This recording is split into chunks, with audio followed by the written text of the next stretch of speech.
جو عورتیں بالغ ہو جاتی ہیں اور وہ صحت مند ہوتی ہیں تو ان کو ہر مہینے حیض آتا ہے، جس کو عام زبان میں پیریڈ کہتے ہیں۔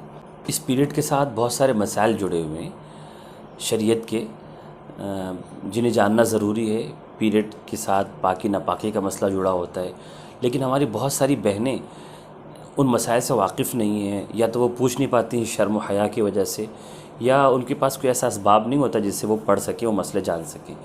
کچھ ضروری مسئلے میں آپ کو رمضان سے متعلق بتانا چاہوں گا۔ اتنی بات تو آپ جانتی ہیں کہ جس عورت کو پیریڈ آ رہا ہو وہ نماز نہیں پڑھ سکتی، اس پہ نماز معاف ہے، یعنی بعد میں قضا بھی نہیں کرنی ہے۔ وہ قرآن کی تلاوت بھی نہیں کر سکتی، اللہ کا نام تو لے سکتی ہے، تسبیح تو پڑھ سکتی ہے، دعا بھی مانگ سکتی ہے عربی میں، لیکن قرآن کی تلاوت بھی نہیں کر سکتی، اس کے لیے حرام ہے۔ اور اسی طرح جس عورت کو پیریڈ آ رہا ہو وہ روزہ بھی نہیں رکھ سکتی، لیکن رمضان کے روزے اس کو بعد میں قضا کرنے ہیں۔ نماز اور روزے کا فرق یہی ہے کہ نماز تو سرے سے معاف ہو جاتی ہے حیض آنے کی صورت میں، پیریڈ آنے کی صورت میں، اسے بعد میں قضا بھی نہیں کرنا ہے، لیکن رمضان کے اندر اگر آپ کو پیریڈ آ گیا تو روزے تو ابھی تو نہیں رکھنے، لیکن بعد میں قضا کرنے ہیں۔ ایک مسئلہ بھی میں عرض کر دوں، مثلا آپ روزے سے ہیں، کوئی خاتون روزے سے ہیں اور اس روزے کے بیچ میں اگر پیریڈ آ جاتا ہے تو پیریڈ آنے سے روزہ ٹوٹ جاتا ہے، خواہ بالکل مغرب کا وقت ہونے والا ہو، دن پورا ہونے والا ہے، آپ روزے سے ہیں، 10 منٹ بچا ہے، 5 منٹ بچا ہے، 2 منٹ بھی بچے ہیں اور آپ کا حیض آ گیا تو روزہ ٹوٹ گیا، اب اس روزے کی قضا کرنی ہے۔ اب آپ کھا پی سکتی ہیں، لیکن اس بات کا خیال رکھیں کہ روزے داروں کے سامنے نہ کھائیں، بلکہ چھپ کر کھانے کا اہتمام کریں۔ ایک اور مسئلہ کسی نے مجھ سے پوچھا، عام طور پہ ایسا ہوتا ہے کہ متعین دن تک عورتوں کو پیریڈ آتا ہے، مثلا کسی کو ہر مہینے 5 دن آتا ہے، کسی کو 7 دن آتا ہے، کسی کو 8 دن آتا ہے۔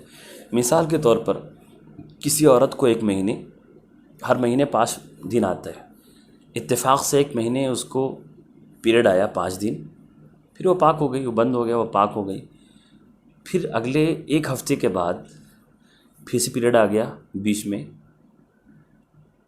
تو اب جو دوبارہ ایک ہفتے کے بعد جو پیریڈ آیا ہے، جو حیض آیا ہے، اس میں کیا کریں گے؟ نمازیں معاف ہیں یا نمازیں پڑھنی ہیں؟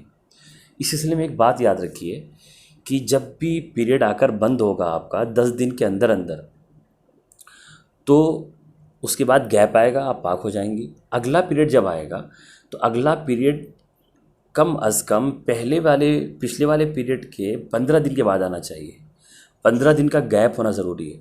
اگر 15 دن سے پہلے دوسرا پیریڈ آ جاتا ہے تو پھر پورا جوڑیں گے، پہلے والے پیریڈ کے دن کو بھی، بیچ کے گیپ کو بھی، اور پھر نیکسٹ والے پیریڈ کو بھی۔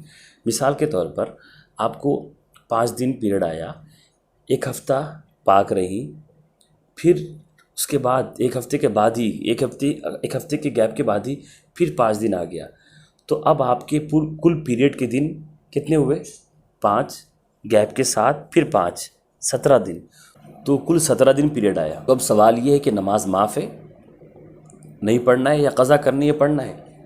آپ جانتی ہیں کہ پیریڈ کی زیادہ سے زیادہ جو حد شریعت میں ہے وہ 10 دن ہے، تو چونکہ آپ کو پچھلی بار عام طور پہ جو نارمل آپ کی عادت ہے، آپ کی جو ہیبٹ ہے پیریڈ کی، وہ 5 دن ہے۔